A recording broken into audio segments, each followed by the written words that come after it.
Welcome back to the Michigan Business Beat, brought to you on the Michigan Business Network. Chris Holman here, and we are coming to you from our studios at the Capital Region International Airport. We're going to spend some time with one of a great guy and one of our good friends, Tom Kelly. He's the president and CEO of Automation Alley. And as always, Tom, thanks for coming on. We appreciate it. Back a while ago, you talked about Automation Alley's series of Integr8 playbooks.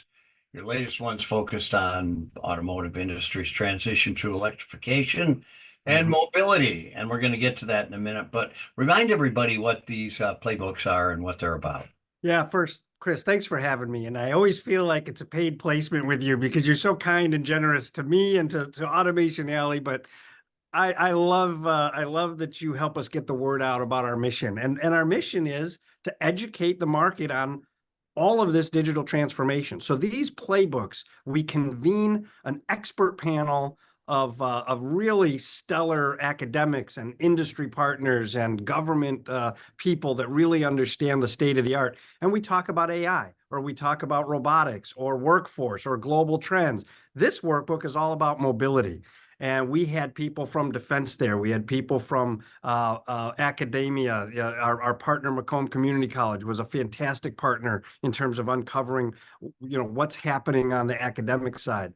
Butzel was a great partner.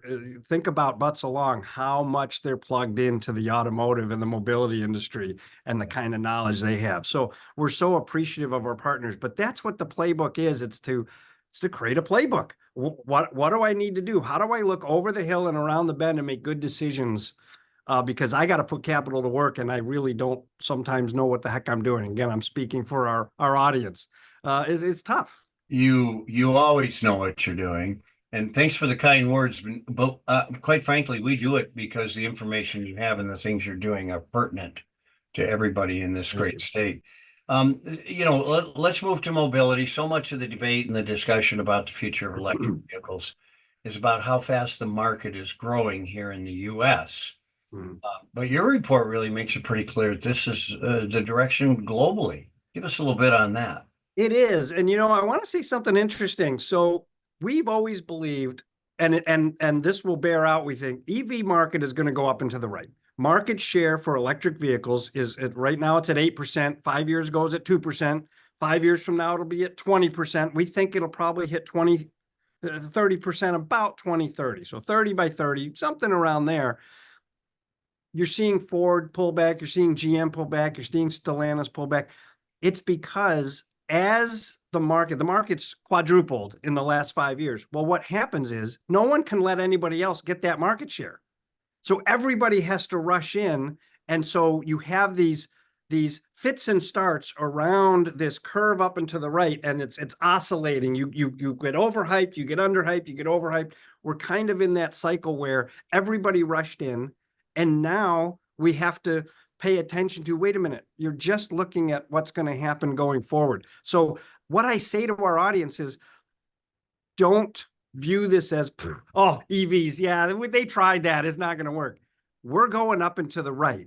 And you need to be careful that now as people pull back and they move to what the right mix is for EV versus internal combustion, now's where the money is going to be made. This is really the time to pay attention. So what are the implications of that? Well, the implications is you're going to see the market sort of right size in the sense that we're probably going to have less pure electric. We're going to have more plug-in hybrid. Consumers, electrics are superior to internal combustion. The problem is I got two issues. I have infrastructure and range anxiety. I say, well, if I buy an EV, how the heck am I going to charge it as I have to drive away from my own home where I have perhaps I might have a charger, and the cost, it's not parity. Those two problems are going to be solved long about 2028 is, I think, the true tipping point where an EV will cost the same and you're going to have infrastructure to be able to charge it. And at that point, the market really will tip. So that's the implication, is pay attention that if you're making decisions for where you're going to go over the next 5 years, those lines are going to cross at about that time. And battery technology is about to get way, way better, Chris. Yeah, well, and that's one of the problems that's been back. And you're seeing the auto industry kind of pull back on the battery and everything else. But that's kind of, it looks like just a market response, right?